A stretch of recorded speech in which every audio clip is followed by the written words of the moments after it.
Assalamualaikum warahmatullahi wabarakatuh. Nama saya Rika Azizah, mahasiswa pertukaran pelajar program MBKM antara Universitas Juanda dengan Universitas Surya Kencana.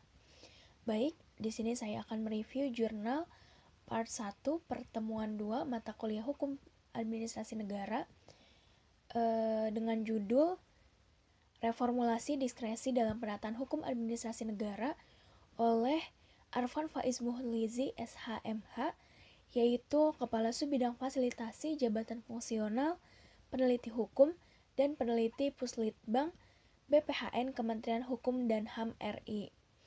Dengan dosen pengampu Bapak Dr. Haji Dedi Mulyadi SHMH dan Bapak Dr. M. Rendi Aridayandi SHMH.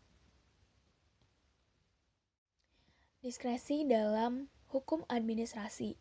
Menurut hukum atau kamus hukum, diskresi berarti kebebasan mengambil keputusan dalam setiap situasi yang dihadapinya. Menurut pendapatnya sendiri, sedangkan menurut hukum yang dicita-citakan atau ius constituendum, konsepsi ini berbeda dengan rancangan undang-undang bulan Juli tahun 2008.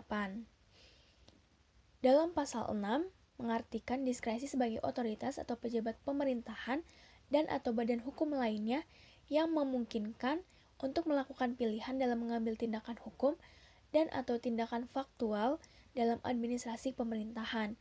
Selain itu, terdapat beberapa hukum yang memberikan definisi diskresi pakar secara bervariasi.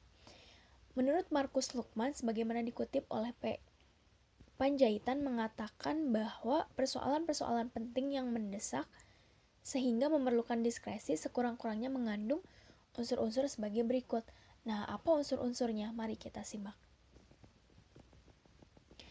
Yang pertama, persoalan-persoalan yang muncul harus menyangkut kepentingan umum. Apa kepentingan umum itu? Yaitu kepentingan bangsa dan negara, kepentingan masyarakat luas, masyarakat banyak, atau rakyat banyak, atau kepentingan pembangunan. Yang kedua, munculnya persoalan tersebut secara tiba-tiba. Nah, persoalan tersebut itu muncul tiba-tiba, tidak direncanakan atau ditentukan. Yang ketiga, untuk menyelesaikan persoalan tersebut, peraturan perundang-undangan belum mengaturnya, atau hanya mengatur secara umum, sehingga administrasi negara mempunyai kebebasan untuk menyelesaikan atas inisiatif tersendiri. Nah, yang selanjutnya, prosedurnya tidak dapat diselesaikan menurut administrasi yang normal, atau jika diselesaikan secara normal, administrasi prosedurnya justru kurang berdaya guna atau berhasil guna. Selanjutnya, persoalan tersebut tidak diselesaikan dengan cepat, maka akan menimbulkan kerugian bagi kepentingan umum.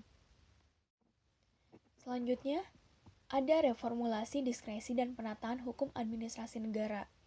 Salah satu agenda penataan hukum administrasi negara adalah pembentukan undang-undang tentang administrasi pemerintahan yang hingga saat ini masih dibahas. Dalam rangka pembentukan undang-undang tersebut, perlu dilakukan juga harmonisasi terhadap peraturan perundang-undangan yang lain. Salah satu yang paling penting adalah harmonisasi antara rancangan undang-undang administrasi pemerintahan dengan undang-undang peradilan tata usaha negara serta undang-undang pemberantasan korupsi, agar diskresi bisa dimasukkan sebagai bagian yang penting.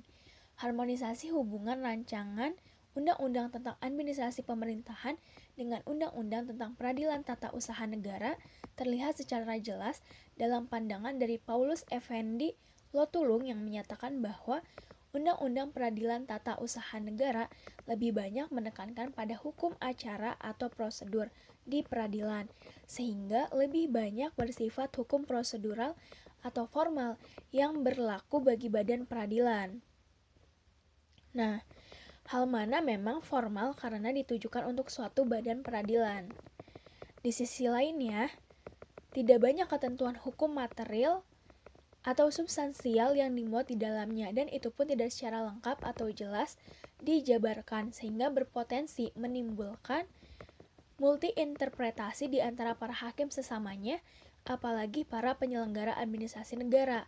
Hal ini senada dikemukakan oleh A.A. Oka Mahendra yang melihat bahwa rancangan undang-undang administrasi pemerintahan secara umum perlu mengatur hukum material penyelenggaraan administrasi pemerintahan atau mengatur syarat-syarat dan tata cara pembuatan keputusan tata usaha negara yang dapat dijadikan landasan yuridis untuk menilai prosedur dan materi muatan keputusan tata usaha negara sesuai atau tidaknya dengan undang-undang dengan asas-asas umum pemerintahan yang baik.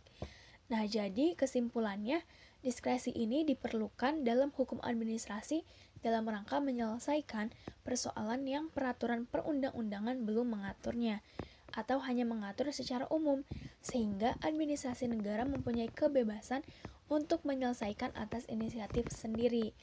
Diskresi juga diperlukan apabila terdapat prosedur yang tidak dapat diselesaikan menurut administrasi yang normal, atau jika diselesaikan menurut prosedur administrasi yang normal, justru kurang berdaya guna dan berhasil guna atau perlu penanganan yang sangat cepat. Baik, sekian dari saya. Mohon maaf apabila ada kesalahan. Mohon maaf. Wassalamualaikum warahmatullahi wabarakatuh.